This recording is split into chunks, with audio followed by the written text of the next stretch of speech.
Hello, this is my video for the reinforcement activity or assignment that I've been working on for the past 4 or 5 days.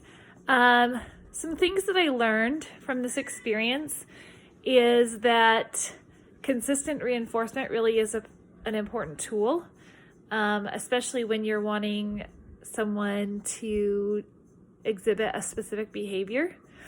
I thought it was really insightful to take the target behavior that you want even a family member to exhibit and then break it down into what exactly do you want it to be? What does it involve?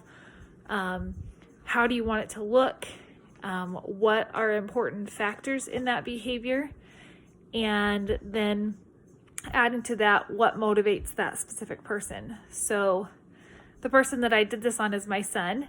And one thing, the target behavior I chose was picking up after he ate. I had noticed that it was becoming very common for him to eat a snack or eat a meal and then leave his stuff and walk away. And so I thought that would be an easy one to track. So the first day I started out, I sat down with him after I'd gathered the baseline data of just seeing how often this actually occurs.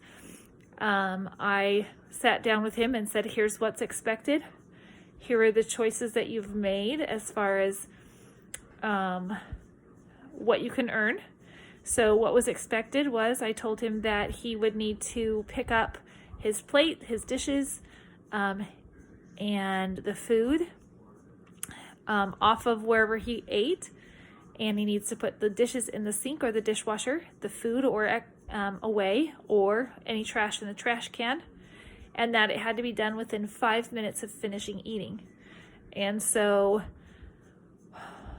then we reviewed the options he had chosen based off of the reinforcement survey, and he had chosen to stay up late an extra, the survey said 30 minutes, but as a realistic parent, I realized that 30 minutes every time he ate a meal would add up really fast. And so I broke it up into 10-minute increments that he could earn.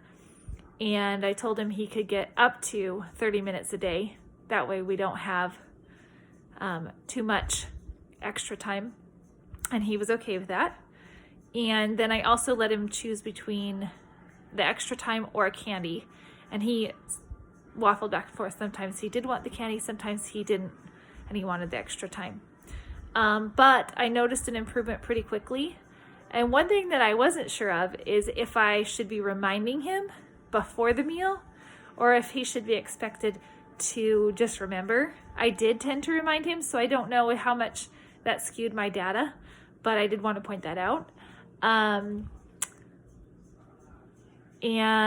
this was a really good experience. Overall, I think it was eye-opening, and I liked that I could apply it to a real-life situation, and I could see that as it might seem overwhelming, it's actually fairly simple, and it's something I could totally do in the classroom.